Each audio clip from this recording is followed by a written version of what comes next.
Y lo que le decía, México y Canadá, socios de Estados Unidos en el USMCA o el TEMEC, han quedado excluidos de ese arancel que anunció esta tarde el presidente Trump. Pero horas antes de firmar este documento, el secretario de Economía de México, Marcelo Ebrard, llamaba a mantener la calma ante lo que estaba ocurriendo en Washington. Pues lo primero que tenemos que hacer es actuar, como ha dicho la presidenta Sheinbaum, con sangre fría, para poder determinar, porque él acaba de anunciar hace unos momentos que va a imponer otros aranceles en sustitución a los que les quitó la Corte. Entonces tenemos que ver cómo va a ser eso. Parece que va a ser en los próximos 3 días. México, el 85% de lo que nosotros exportamos no tiene aranceles. Los aranceles que tenemos sobre vehículos, sobre acero y aluminio, dependen de otra. Bueno, y también antes de conocerse la reacción airada del presidente Trump, había reaccionado el gobierno canadiense a través de su ministro de Comercio Interior, Dominique LeBlanc, afirmó en X que la decisión o el fallo de la Suprema Corte pues refuerza la posición de Canadá de que estos aranceles que impuso Donald Trump no estaban justificados. Escribió además el funcionario que, aunque Canadá tiene el mejor acuerdo comercial con Estados Unidos de todos sus socios comerciales, aún queda trabajo para apoyar a empresas y empleados canadienses afectados por los aranceles de la sección 232 sobre el acero, aluminio y el sector automotriz. Añadió que se trabaja no solo para lo que es la inminente revisión conjunta de este acuerdo, el USMCA, TEMEC o CUSMA, como se le dice en Canadá, sino también con socios comerciales y aliados confiables, destacando la palabra confiables en todo el mundo, y confiables porque son tiempos de Donald Trump y de Mark Carney en Canadá.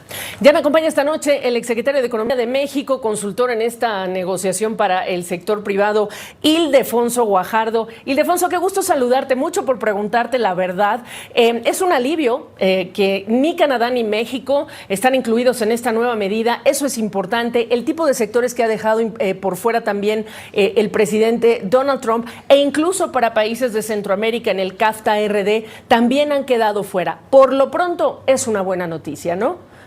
Yo creo que la mejor noticia, Gaby, para todo el mundo y para los socios comerciales de América del Norte es que en Estados Unidos todavía podemos confiar en el equilibrio de poderes, en el justo balance de que la Suprema Corte, independientemente de algunos de ellos haber sido nominados por Donald Trump, votaron en la dirección correcta de establecer un equilibrio de poderes, de decirle al presidente Trump que se excedió en su autoridad en una responsabilidad exclusiva del Congreso.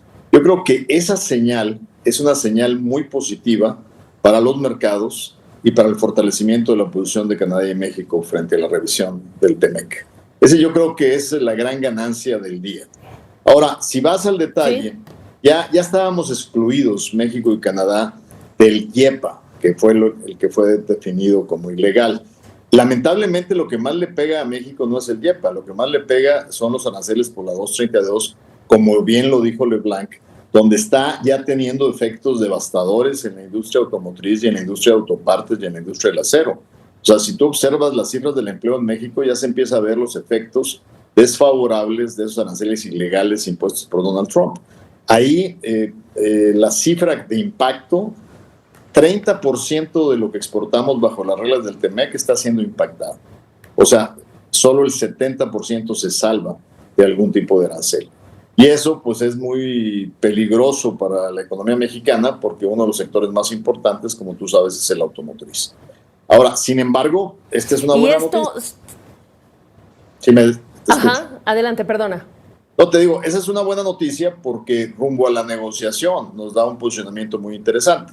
Ahora, si tú analizas el detalle de lo que está pasando, antes México podía exportar libre de arancel con el IEPA, afortunadamente por la exclusión, mientras otros países podían pagar el 10, el 20, el 30 o el 40, como los ejemplos que tú diste, y ahora van a pagar el 10. Entonces, en términos relativos, nos pone en una situación, aunque parezca paradójico, menos favorable, porque ahora Vietnam va a poder entrar con el 10% de arancel en materia de textiles. Antes era el 20 contra el 0 de México.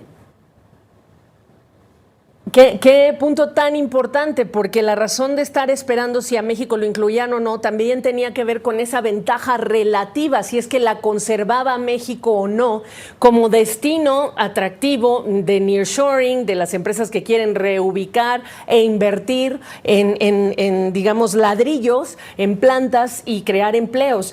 Por lo tanto, ¿cómo ves tú que México debería aprovechar la atracción de inversión? Luego hablamos del TEMEC. Sí. Ahora, dentro de fíjate qué interesante. Aquí en mi tierra, tú sabes, yo soy de Nuevo León, y hoy te estoy tomando esta entrevista aquí en Monterrey. Hubo una decisión de instalar una planta muy importante para camiones pesados, Volvo. Pues tan pronto como lo inauguramos es cuando Donald Trump incluye en la 232 aranceles contra camiones, tractocamiones, camiones pesados. Preguntándole a uno de los ejecutivos de Volvo, oiga, pues acaba de usted anunciar una inversión muy importante aquí en México. Me contesta, pues mira, nosotros invertimos para los próximos 20, 30 años y Donald Trump no va a estar ahí. Mira, contundente, no va a estar ahí, pero los siguientes, ¿qué son? Los siguientes años, por lo menos 4 años, es de muchísima incertidumbre. Preguntarte a ti, pero el mensaje es que ellos invierten para largo plazo. Invierten para largo plazo. Claro, me queda clarísimo que es mirar a largo plazo. Aquí lo más importante es cómo el gobierno mexicano, como lo está empezando a concientizar la presidenta, se suma a una agenda de competitividad en México. Cómo garantizarles mayor seguridad, mejor infraestructura, mejor financiamiento, mejores condiciones de competitividad en energía. Eso es lo importante.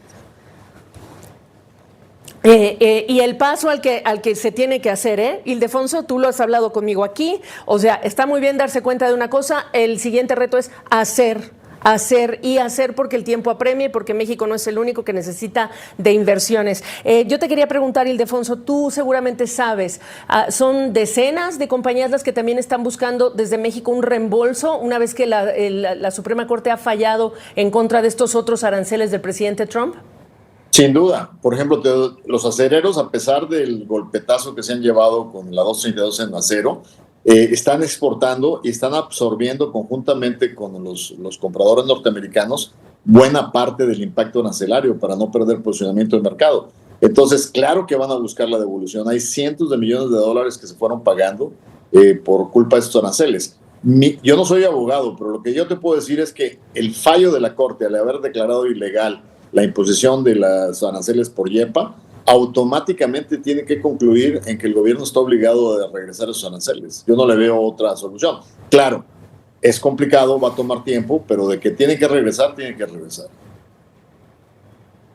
Sí, ya te iba a decir yo que el presidente Trump, en palabras más, palabras menos, dijo esperen sentados. Y para cerrar, el enfoque que ahora da el fallo de la Suprema Corte, la reacción del presidente Donald Trump a el 1 de julio para los países integrantes del TEMEC, para cerrar.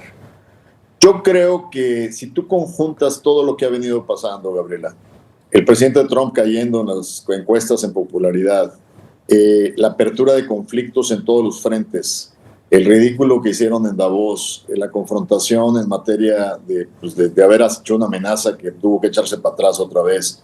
Todos los elementos se conjuntan para generar condiciones para que México y Canadá fortalezcan su posición de negociación. Creo que es un momento importante para que México no siga diciendo que tiene la sangre fría, pero que tenga más bien una estrategia de cómo sentarse a la mesa de negociación. Bueno, pues punto final. Gracias por esta entrevista en esta noche tan importante, Ildefonso. Gracias, Gaby. Buenas noches.